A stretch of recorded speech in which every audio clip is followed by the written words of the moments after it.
2,96,00,000 परिवार के एक एक सदस्य को नौकरी देने के लिए 30 लाख करोड़ रुपया चाहिए। वेतन के लिए पैसा कहाँ से लाएंगे? फिर 1 करोड़ हमारी जीविका दीदी हैं, हमको 30,000 रुपये महीना देने की बात कर रहे हैं, कहाँ से पैसा लाएंगे? वो तो कह रहे मौका दे के दिखाइए, हम ला के दिखाएंगे। हाँ अच्छा, मतलब अपने हाथ से ही अपने गर्दन, मतदाता इतना नादान है, ना समझ है, वो अपने हाथ से ही अपने पैर में कुल्हाड़ी मार लेगा। उनको मालूम है श्री लालू प्रसाद यादव का बेटा है, वो जंगल राज का एडवांस वर्जन साबित होगा।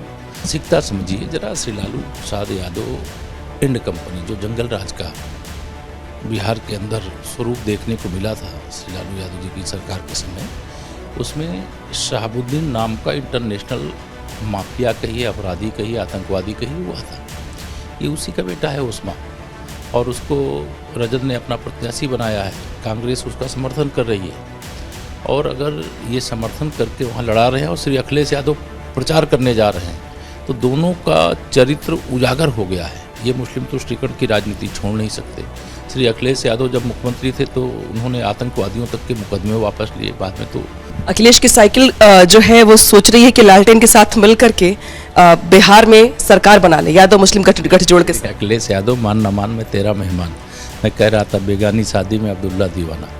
उनकी रिश्तेदारी है श्री लालू प्रसाद यादव जी के परिवार में। उनकी हैसियत एक सीट के लायक भी नहीं समझा, और कांग्रेस की भी वही हैसियत है जो समाजवादी पार्टी की बिहार में है। कांग्रेस को 61 सीटें दे दिया, इनको एक भी नहीं दिया। उसके बाद भी प्रचार करने आए हैं, बेइज्जती करा रहे हैं अपनी पार्टी की।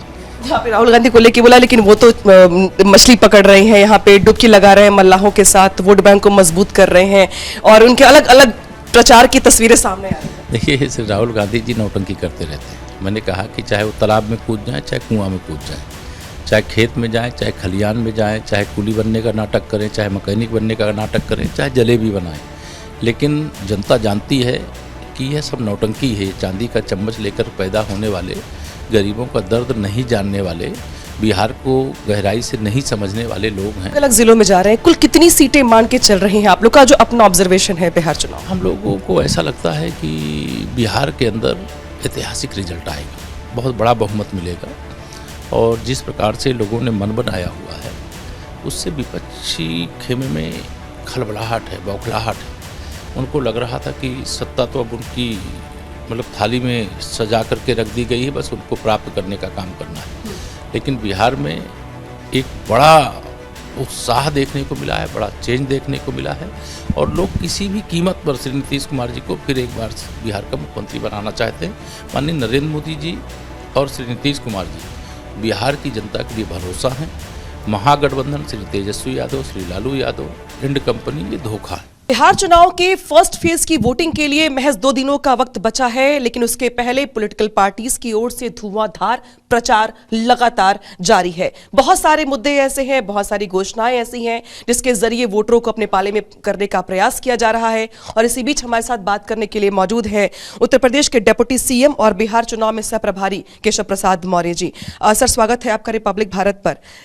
सर, बीते 1 महीने से आप एक्टिव हैं बिहार में, चुनाव प्रचार कर रही हैं आप, क्या माहौल देख पा रहे हैं? कौन से मुद्दे ज्यादा भारी दिखाई दे रहे हैं? देखिए, बिहार में विकास की भूख जगी है, रोजगार को लेकर के युवाओं में एक उत्साह पैदा हुआ है, और गरीबों का भी ये विश्वास हुआ है कि माननीय मोदी जी, माननीय नीतीश जी की जोड़ी गरीब को अमीर बना सकती है, महिलाओं का सशक्तिकरण कर सकती है, हर घर तक डबल इंजन सरकार जो उनके जीवन में ज़रूरत है उसकी पूर्ति का रास्ता निकाल सकती है।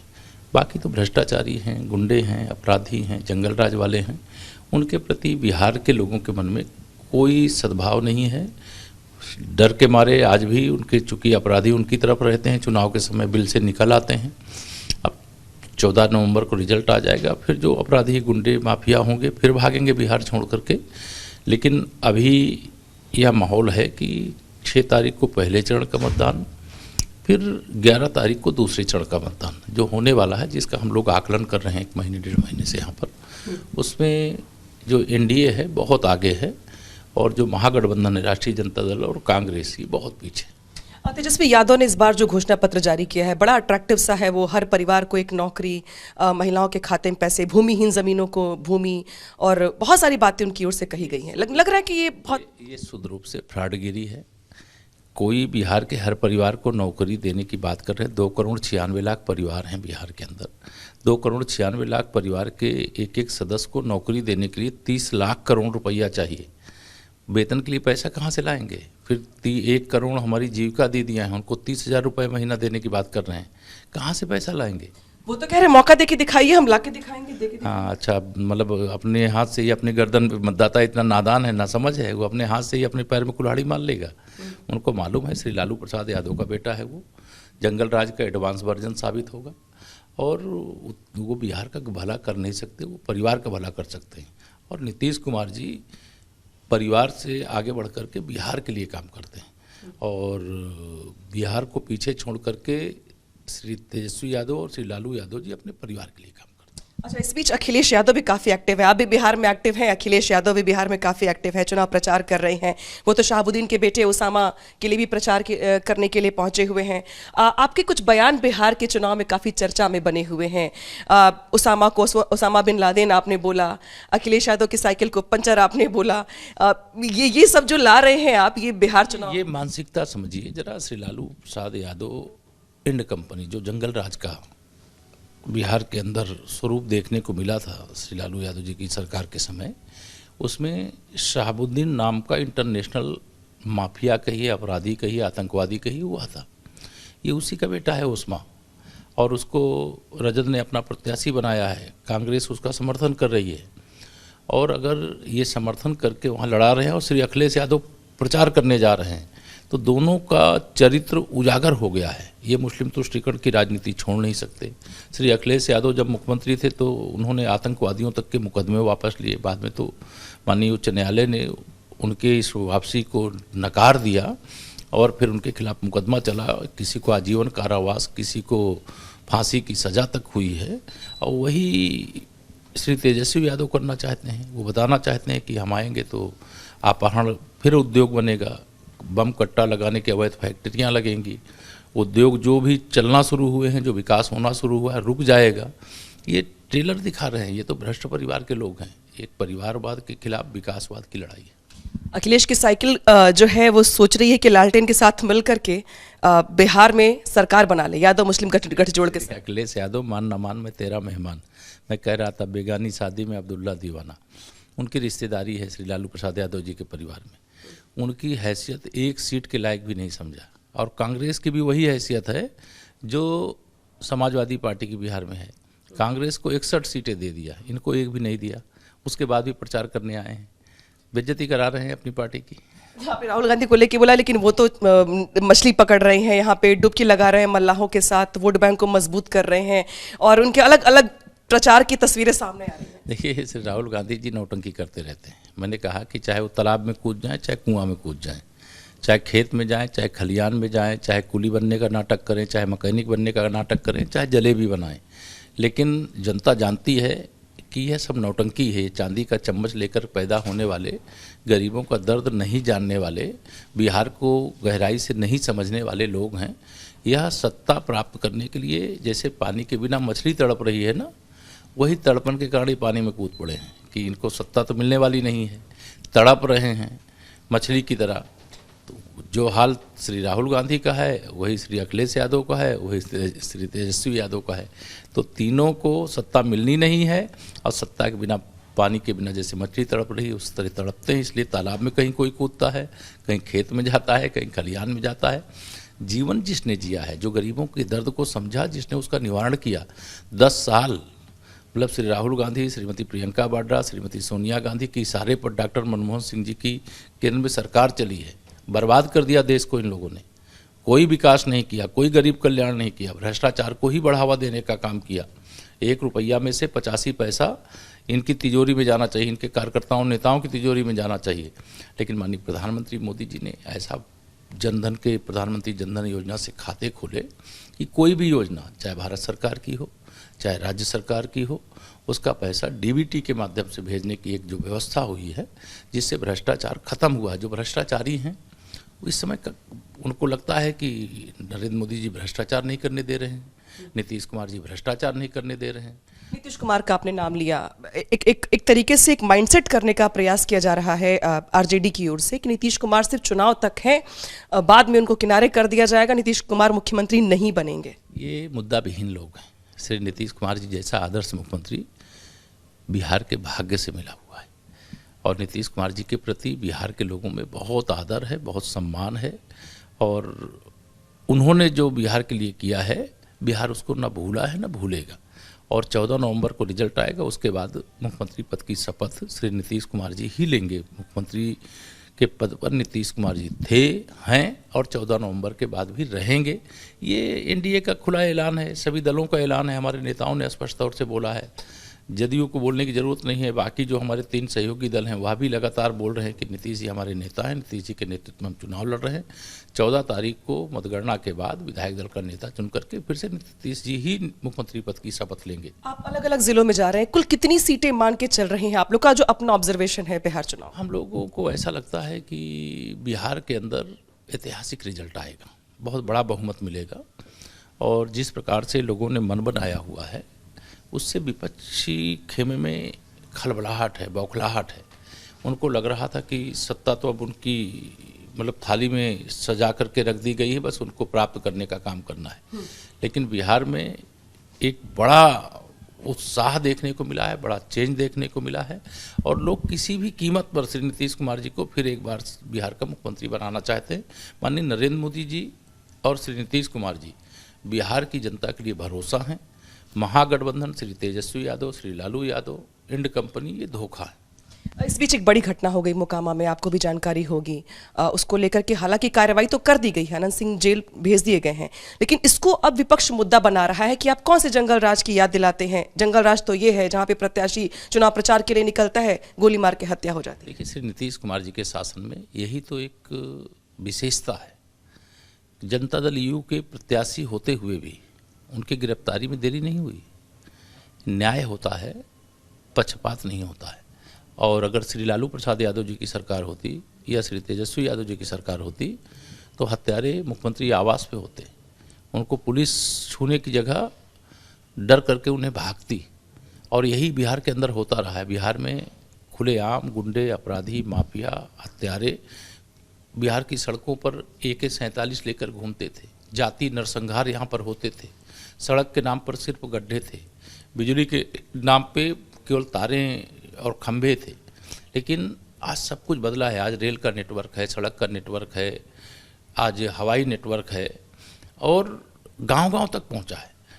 ये जंगल राज वाले श्री नीतीश कुमार जी के सुशासन को नहीं समझ सकते, क्योंकि वो कुशासन के आदी रहे हैं और कार्रवाई के बाद भी उसमें सवाल उठा देना, इससे इनकी मानसिकता पता चलती है कि ये एन के प्रकरण बिहार के लोगों को गुमराह करके उनका वोट लेना चाहते हैं। अब 3 करोड़ नौकरी देंगे ऐसा वादा जिस दिन किए तो मैं तो स्वयं आश्चर्यचकित था कि अगर भारत सरकार का पूरा बजट उठा करके श्री तेजस्वी यादव जी के अनुसार बिहार को दे दिया जाए तब भी वेतन देने के पैसे पूरे नहीं पड़ेंगे, विकास तो बंद ठप ही पड़ जाएगा। उन्होंने एग्जाम्पल दिया था कि 17 महीने में मैंने जब डेप्यूटी सीएम थे 17 महीने के लिए, तब उन्होंने 5 लाख दे दी थी। तो जरा सोचिए कि अगर 5 साल मौका मिला तो फिर तो मैं करके दिखाऊंगा, उनका तर्क। देखिए, अब आप समझिए इससे बचकाना बयान क्या हो सकता है। मुख्यमंत्री श्री नीतीश कुमार जी हैं और नौकरी वो दे दिए जो उप मुख्यमंत्री एक मंत्री थे। इतनी बच्चों जैसी बातें करना ये श्री लालू प्रसाद यादव जी का बेटा ही कर सकता है। इस तरह की बातों को बिहार विश्वास नहीं करेगा। जो कुछ हुआ है श्री नीतीश कुमार जी की दृढ़ इच्छा शक्ति, उनके कुशल एक शासक और प्रशासक के नाते हुआ है। इसलिए बिहार में भ्रष्टाचार मुक्त भर्तियां भी हुई, सबको अवसर भी मिला। और श्री लालू यादव जब सरकार में थे तो उस समय तो भारत रत्न जननायक कर्पूरी ठाकुर, जिनके प्रति बहुत आदर है बिहार के अंदर, 2 बार के मुख्यमंत्री रहे, एक कर्पूरी फार्मूला था जिसमें सभी को आरक्षण देने सहित तमाम सुविधाएं देने का काम किया गया था। जब श्री लालू यादव जी भी कर्पूरी ठाकुर साहब के शिष्य थे और श्री नीतीश कुमार जी भी उन्हीं के शिष्य थे। लेकिन श्री लालू यादव को जब मौका मिला तो पिछड़ों के हक में डाका मार दिया, अपनी जाति के हक को पिछड़ों का हक छीन करके दे दिया। लेकिन श्री नीतीश कुमार जी ने न जातिवाद किया न परिवारवाद किया, सबका साथ सबका विकास का जो मंत्र है उसको उन्होंने धरातल पर उतार करके दिखा दिया। प्रशांत किशोर भी बहुत एक्टिव है, चुनाव प्रचार कर रहे हैं और वो जो मुद्दे उठा रहे हैं उनको लोग बड़े गौर से सुन रहे हैं। वो पलायन की बात कर रहे हैं नौजवानों के, वो रोजगार की बात कर रहे हैं, जातिवाद से ऊपर विकास की बात कर रहे हैं। आपको लग रहा है प्रशांत किशोर एक टास्क बन गए हैं एनडीए के लिए? बिहार की राजनीति में प्रशांत किशोर मीडिया में, सोशल मीडिया में हो सकते हैं, लेकिन बिहार की जनता के बीच में उनका कोई महत्व नहीं। वो आपकी टास्क नहीं, मुझे नहीं लगता है कि कहीं वो अरविंद केजरीवाल बनने के लिए आए थे बिहार में कि यहाँ ऐसे ऐसे सपने दिखाएंगे मुंगेरी लाल के, भ्रमित हो जाएंगे, अच्छी अच्छी बातें करेंगे, लोग हमारी ओर आकर्षित हो जाएंगे। बिहार के लोग बहुत समझदार हैं। यह वह धरती है जिसने अखंड भारत, जिसको हम बृहत्तर भारत की बात करते हैं, वहाँ तक जिस बिहार से हमारी सीमाएं पहुँची रही हैं। और यह धरती हुआ है जहाँ आचार्य चाणक्य, चक्रवर्ती सम्राट चंद्रगुप्त मौर्य, सम्राट अशोक महान, भगवान तथागत बुद्ध को ज्ञान की प्राप्ति यहाँ हुई है। भगवान महावीर का संदेश यहीं से पूरे देश को जाता है।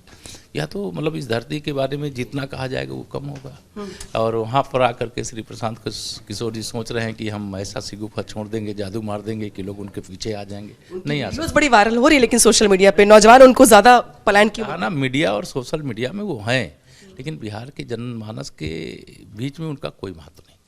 आखिरी सवाल जिस पे बोलने से बच रहे हैं, मैं फिर से पूछ रही हूँ, एनडीए की कितनी सीटें बिहार में आपके हिसाब से? 1 महीने से आप चुनाव प्रचार कर रहे हैं, इतना तो लग गया होगा। देखिए, मुझे 2010 में 206 सीटें यहाँ पर एनडीए जीता था। सबसे अच्छा रिजल्ट उसी समय था।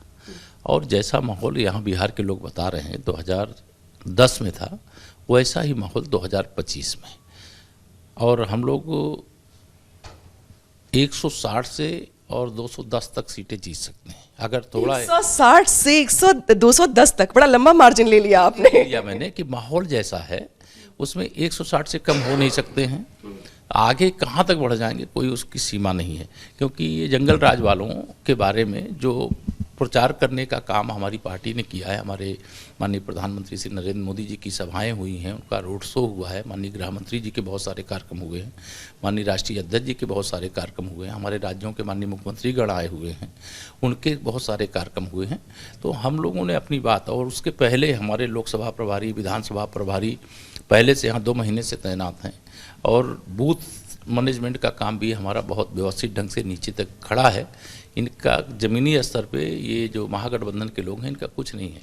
ठीक है, शुक्रिया बातचीत करने के लिए। डिप्टी सीएम केशव प्रसाद मौर्य जिनसे हम बातचीत कर रहे थे, लगातार ये चुनाव प्रचार कर रहे हैं और इनकी ओर से दावा किया गया है कि इस बार के चुनाव में 2010 वाला माहौल है, चूंकि लिहाजा 160 से 110 के बीच में सीटें आने की यहाँ पर उम्मीद है एनडीए को।